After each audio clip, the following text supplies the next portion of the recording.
पहले मैं यहाँ से देखूंगा और इसमें मतलब सिंपल मैंने रेड में जो हाईलाइट कर रखा है उसको देखना है सबसे पहले जाके, है ना, कि कंटेम्प्ट ऑफ कोर्ट जो है आर्टिकल 19(2) में यूज किया हुआ है कि एज अ रीजनेबल रिस्ट्रिक्शन, है ना। अब आर्टिकल 19(2) क्या है, आर्टिकल 19 क्या है, आर्टिकल 19 का पार्ट 3 में आता है, क्या वो फंडामेंटल राइट है, right to freedom of speech and expression है, तो ये देखना है अपन को एक बार, ठीक है।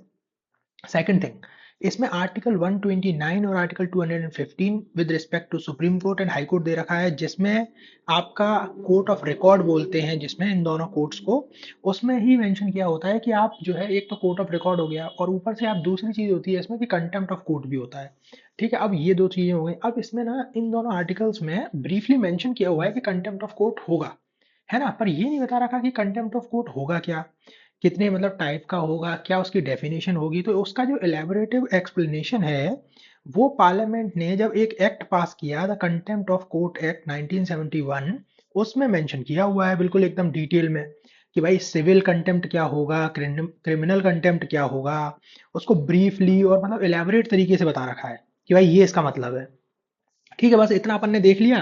तो इसमें प्रीलिम्स के लिए क्या इंपॉर्टेंट है कि सिविल कंटेम्प्ट होता है, क्रिमिनल कंटेम्प्ट होता है, क्या क्या होता है उसके अंदर क्या आता है, बस ये देख लिया।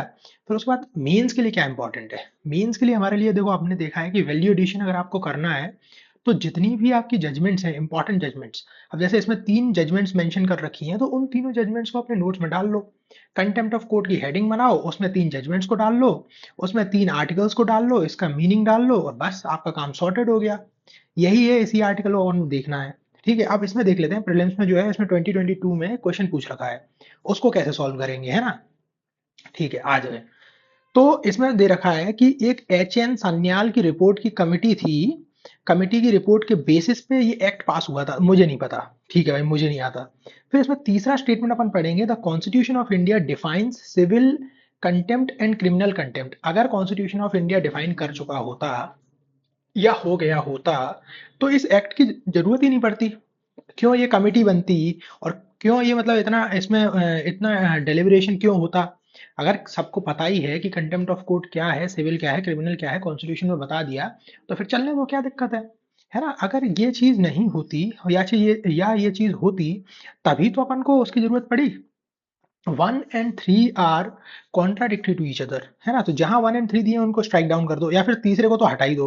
तो इसमें से सी और डी अपना ऑप्शन हट जाएगा, अपना 1 और 2 मतलब इसमें आएगा, है ना, 1 और 2 करेक्ट। अब देखते हैं फोर्थ वाला स्टेटमेंट, कि इंडिया में पार्लियामेंट जो है वो वेस्टेड है to make law on contempt of